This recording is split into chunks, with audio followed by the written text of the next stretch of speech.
आज हम देखेंगे यहाँ से आगे के क्वेश्चंस।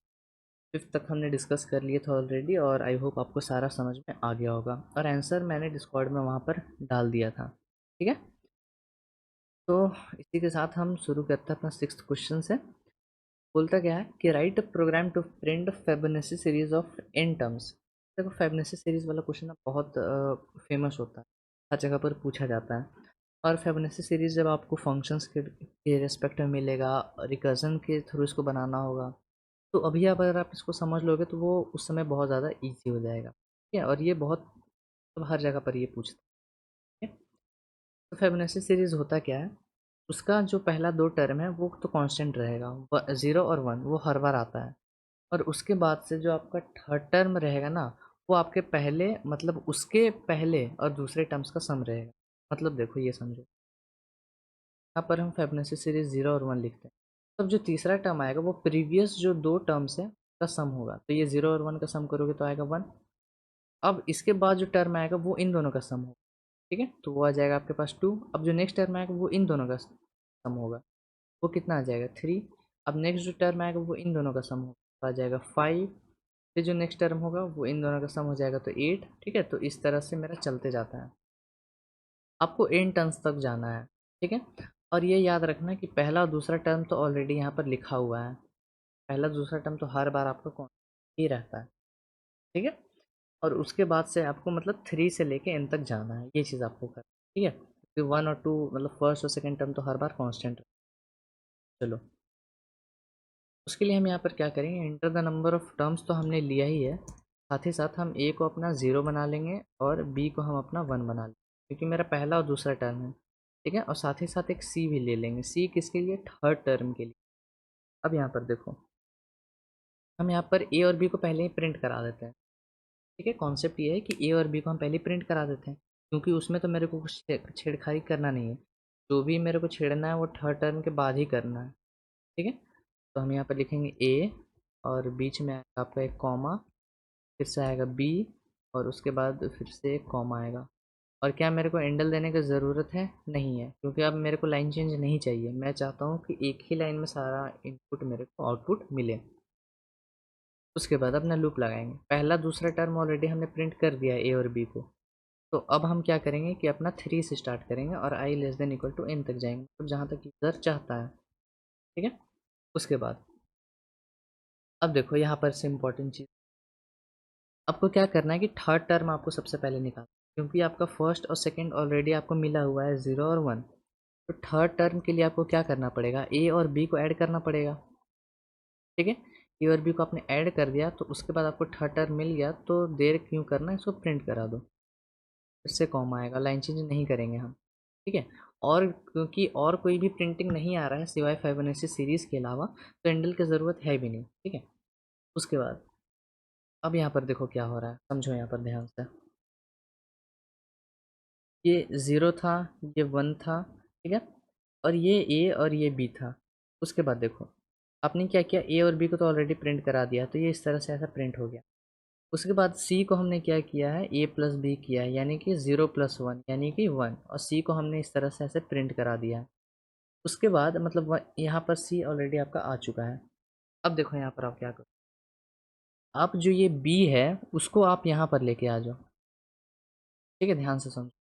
सी मेरा अभी ये है, सपोज कर लो क्या, सी तो यही है। ठीक है, तो आप क्या करो, ये जो सी है उसको आप बी बना दो, तो बी यहाँ चला आएगा। ठीक है, बी यहाँ चला आएगा, और ये जो बी के स्थान पर आप ए ले आओ, तो ए यहाँ पर चला आएगा इस तरह से। ठीक है, उसके बाद नेक्स्ट टाइम जब फिर से लूप रन करेगा तो सी को आप रिफ्रेश कर देना फिर से ए प्लस बी के द्वारा। तो ए अभी 1 है, बी 1 है, तो 1 प्लस 1 करोगे तो आपको 2 मिलेगा। तो आपको यहाँ पर 2 इस तरह से प्रिंट होकर ऐसे मिल जाएगा। तो फिर सी आपका जो है वो 2 बन जाएगा। नेक्स्ट टाइम फिर से आप क्या करोगे, बी को सी बना दोगे। ठीक है, और अपना जो बी है उसको ए बना दोगे इस तरह से। और फिर से आप नेक्स्ट टाइम वही होगा, c is equal to a plus b, मतलब 2 प्लस 1 का मिलेगा, और उस तरह से चलता जाएगा। ठीक है, तो हम यहाँ करेंगे, आपको क्या करना है कि सी का वैल्यू को बी में डाल देना है, तो हम बी इज इक्वल टू सी लिखे हैं। अब इसमें बहुत लोग कन्फ्यूज़ होते हैं, कन्फ्यूज़न होने की ज़रूरत नहीं है। जो भी सी का वैल्यू होगा आपको उसको बी में डालना है। और मैंने आपको बताया था कि जब भी आप ऐसा कुछ लिखो तो इसका मतलब होता है सी का वैल्यू जाके बी में स्टोर होता है। ठीक है, ये चीज़। और अपना बी का वैल्यू को ए में स्टोर करना है, तो ए इज इक्वल्स टू बी लिख देंगे। ठीक है, और उसके बाद आपको ज़्यादा कुछ नहीं करना है, क्योंकि ये लूप जब बी इज इक्वल टू सी बन गया, ए इज इक्वल टू बी बन गया, लूप जब फिर से चलेगा तो फिर से एक नया थर्ड टर्म मिलेगा ए प्लस बी करके, फिर से उसको प्रिंट कराएंगे, फिर से बी को सी बना देंगे, ए को बी बना देंगे। ठीक है, तो इस तरह से चलेगा, तो ये आपको इस तरह से प्रिंट हो जाएगा। और एक काम करते हैं, यहाँ पर एक और मैसेज करा देते हैं, see out the Fibonacci series handle कर, सेव करके रन करते हैं। मान लो हमको 10 टर्म्स तक चाहिए, तो द फिबोनाची सीरीज देखो ये 10 टर्म्स तक मिल गया, गिन लो 1 2 3 4 5 6 7 8 9 10, तो 10 टर्म्स तक मिल गया। अगर आप यहाँ 1 से स्टार्ट करते तो ये 2 टर्म एक्स्ट्रा आ जाता, तो फिर आपको टोटल 12 टर्म्स मिलते, मतलब आप जितना टर्म्स एंटर करोगे उससे 2 ज़्यादा। ठीक है, तो मतलब यूज़र जितना एग्जैक्ट चाहिए उसके लिए हमने ये 2 टर्म्स को ऑलरेडी प्रिंट कर दिया था, तो इसीलिए हमने थर्ड टर्म से स्टार्ट किया। तो आई होप आपको ये फिबोनाची सीरीज़ बहुत अच्छे से समझ में आ गया होगा।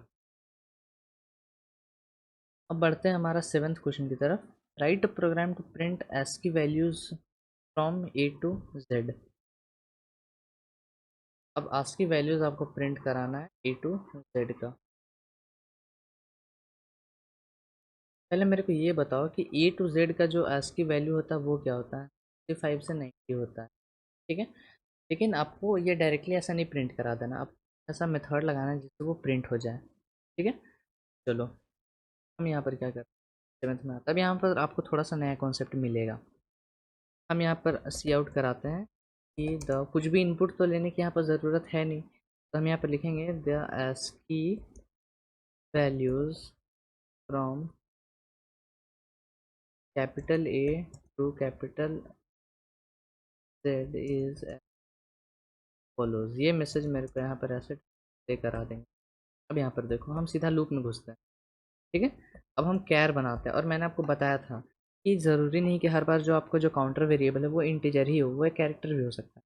तो हमने यहाँ पर कैरेक्टर बनाया है, और इसको स्टार्टिंग वैल्यू हम ए दे देंगे, और ये सी एच आपका less than equal to capital Z तक जाना चाहिए। ठीक है, अब चूंकि ये कैरेक्टर है, इसके आजू बाजू हमको डबल कोट्स लगाना, वो एरर दिखा रहा है हर बार।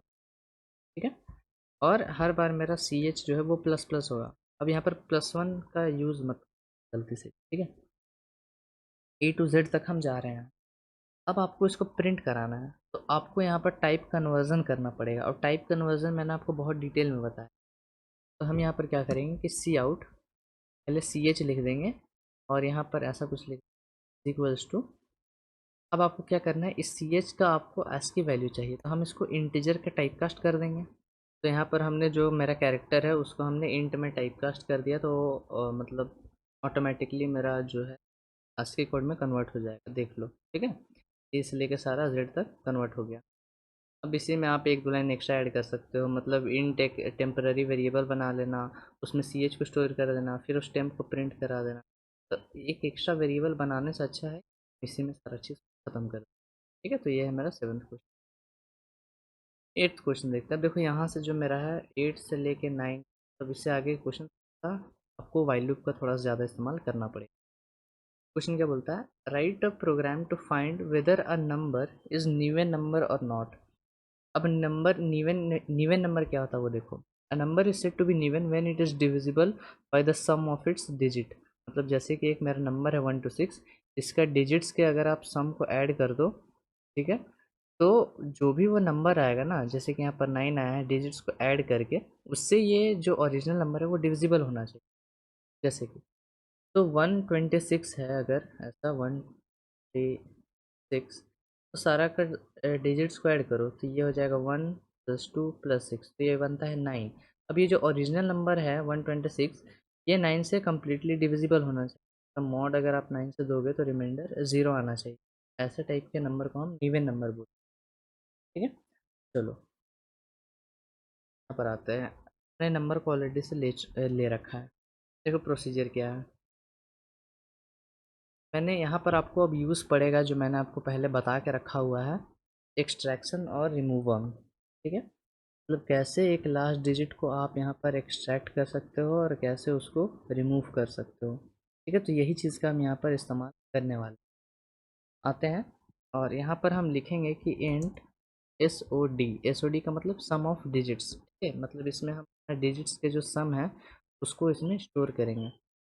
उसके बाद आपको मैंने बता के रखा हुआ है ऑलरेडी कि जब भी हम लास्ट डिजिट को रिमूव करते हैं ना, तो मेरा नंबर जो है आपको पता 0 हो जाता है लास्ट में। तो हम यहाँ पर क्या करेंगे, एक टेम्परेरी वेरिएबल बनाएंगे नम, और उस ओरिजिनल नंबर को स्टोर कर देंगे।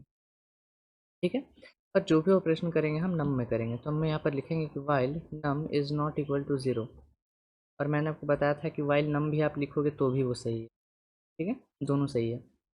अब यहाँ पर क्या करेंगे, पहले तो अपना लास्ट डिजिट को एक बार निकालेंगे। तो int L D is equals to, अब यहाँ पर जो भी मेरा नंबर है वो मॉड्यूलस देंगे अपने 10 से। लास्ट डिजिट आ गया, तो उसके बाद क्या करेंगे, वो एस ओ डी में ऐड कर देंगे। ठीक है, लास्ट डिजिट को सम ऑफ डिजिट्स में ऐड कर देंगे।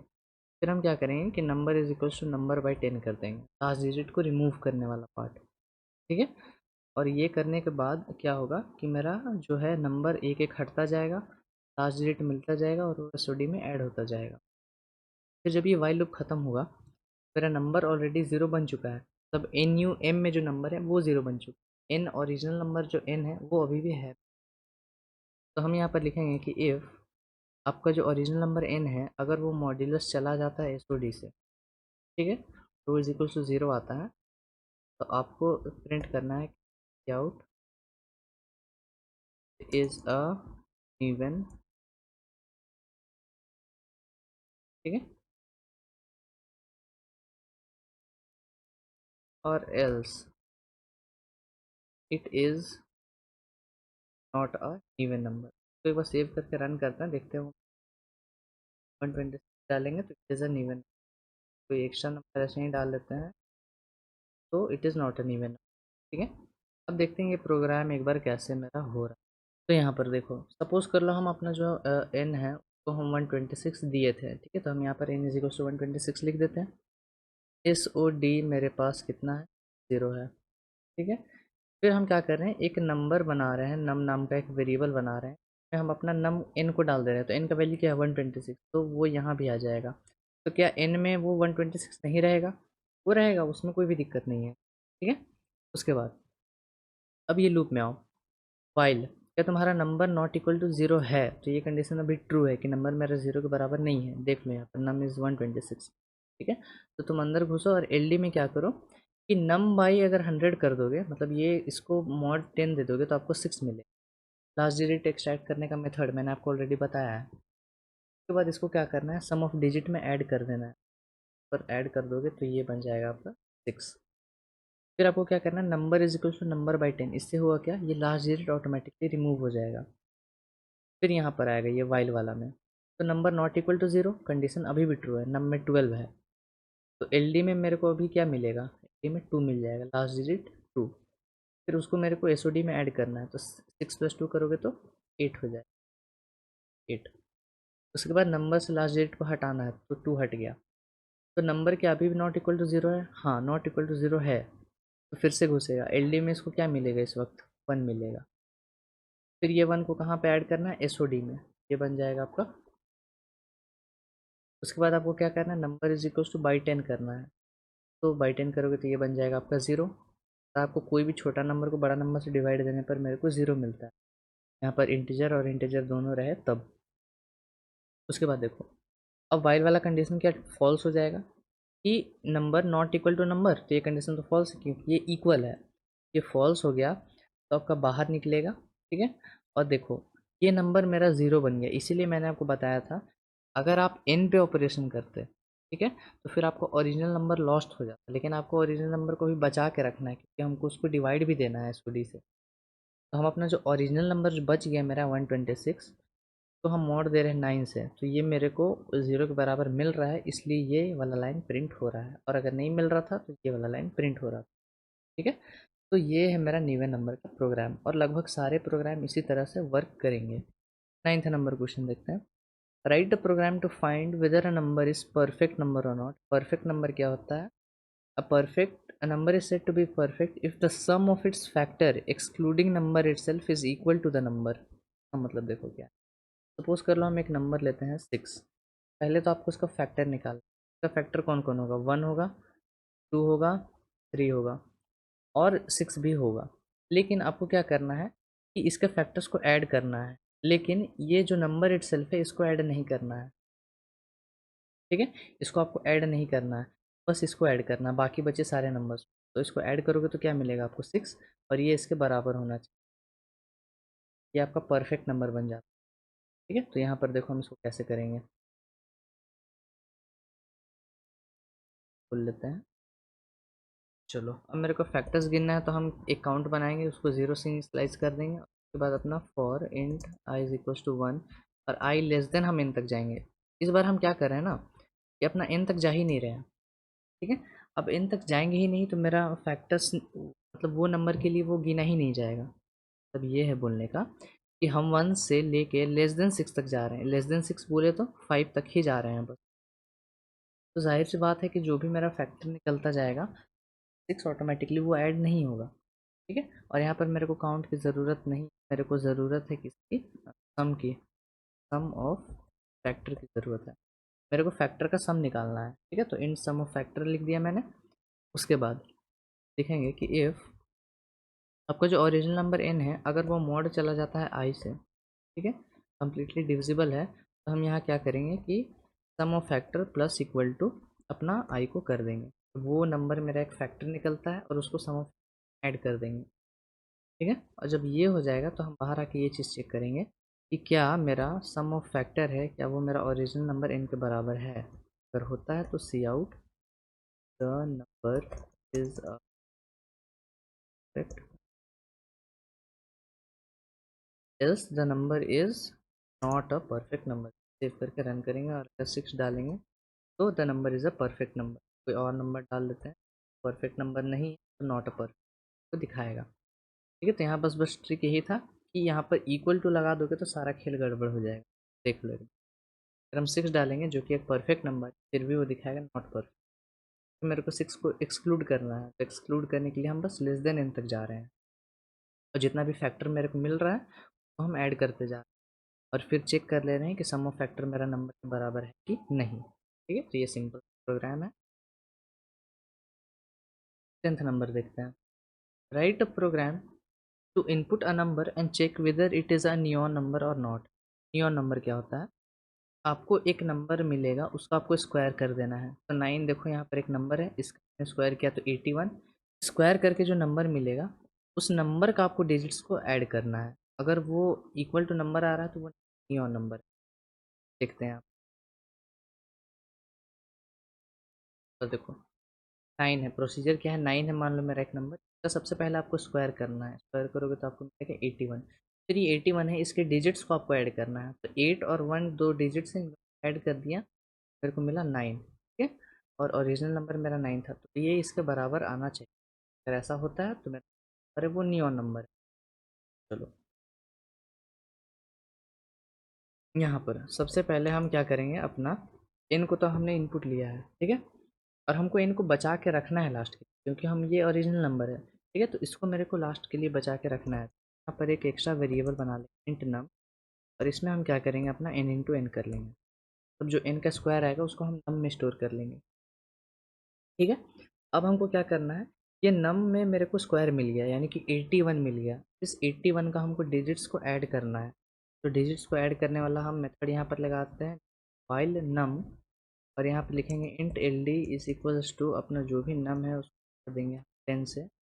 और यहाँ पर अब मेरे को उसका सम निकालना है ना, तो हम यहाँ पर एक सम नाम का वेरिएबल बना लें ऑफ डी, मतलब सम ऑफ डिजिट्स। ठीक है, तो इनिशियलाइज करना पड़ेगा 0 से। फिर यहाँ पर लिखेंगे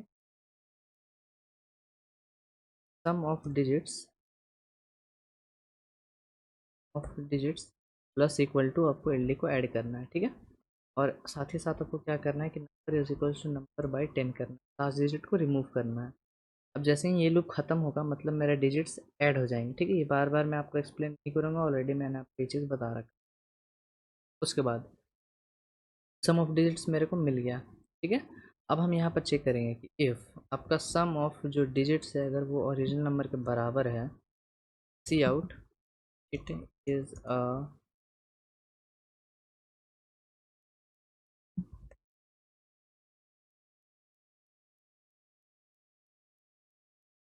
और एल्स नॉट अ नियॉन। ठीक है, तो रन कर, हम देंगे अपना 9 तो दिखाएगा it is a neon number. अगर कोई और नंबर दे लेते हैं तो it is not a neon number. ठीक है, तो हमने क्या किया है, अपना नम में एन स्क्वायर को कैप्चर कर लिया है। एन में ही क्यों नहीं हमने एन स्क्वायर किया, क्योंकि हमको एन की ज़रूरत है। तो एक हमने टेम्परेरी वेरिएबल बनाया, बस सम ऑफ डिजिट्स में अपना डिजिट्स को ऐड कर लिया। ये मेथड ऑलरेडी मैंने आपको बता चुका है ये कैसे वर्क करता है। तो उसके बाद हम बाहर आके चेक कर रहे हैं कि सम ऑफ डिजिट्स अगर इनके बराबर है तो वो नियॉन है, नहीं तो नहीं है। ठीक है, तो ये है आपका 10th question. 11th number question देखते हैं। Enter a number and check if it is Armstrong number और नॉट। बहुत फेमस। अब एंगस्ट्रॉम नंबर क्या होता है? A number is Armstrong when the sum of cube of its digit is equal to the number.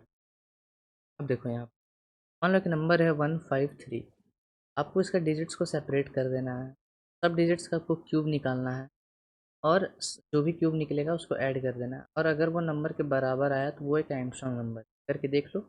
ये आएगा 1, ये आएगा आपका 125, और ये आएगा आपका शायद 81। ठीक है, तो ऐड कर लो। सॉरी, 3 का क्यूब आपको 27 मिलेगा। ठीक है, तो 7 तो ऐड कर लो, तो 7 प्लस 5 12 प्लस 1 13 का 1 कैरी, 2 2 4 एक 5 आ गया और 1 तो है ही, तो ये मेरे मिल रहा है। ठीक है, तो ये सिंपल। लेकिन इसमें एक ट्विस्ट है, वो ट्विस्ट ज़्यादा बड़ा नहीं है, मैं आपको बताऊंगा। यहाँ पर हम क्या करेंगे, आपको एक अपना नंबर को प्रिजर्व करना है। मैं इन ले लिया, ठीक है, और यहाँ पर हम क्या करेंगे, अपना सम ऑफ क्यूब नाम का एक वेरिएबल बना लें, जीरो स्टोर कर, फिर अपना वही लास्ट डिजिट निकाल के ऐड करने वाला मेथड अप्लाई। उसके बाद यहाँ पर लिखेंगे int L D is equals to जो मेरा नाम है उसको दे दो 10 से। ठीक है, अब मेरा लास्ट डिजिट मिला है तो इसको क्यूब करके ऐड करना है, तो यहाँ पर लिखेंगे कि sum of cube is equals to sum of cube plus जो मेरा लास्ट डिजिट मिला है उसका क्यूब करना है। तो ये हमने ऐसा कर दिया, जो भी मेरे को लास्ट डिजिट मिलेगा उसका हम क्यूब करेंगे और उसको सम ऑफ क्यूब में ऐड कर देंगे। ठीक है, सिंपल। फिर हम यहाँ पर करेंगे number is equals to number by 10। ये कर लेने के बाद हम यहाँ पर बाहर आके चेक करेंगे कि इफ़ आपका जो सम ऑफ क्यूब है इक्वल्स टू n हो रहा है कि नहीं, ओरिजिनल नंबर के बराबर हो रहा है तो आउट द इज अमंग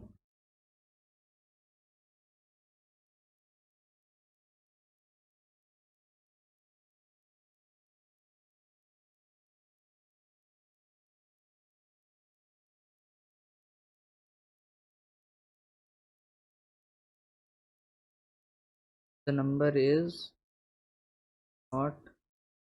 ठीक है, उसको सेव करके करते हैं। हम 153 डालेंगे तो मेरे को the number is an Armstrong मिल गया।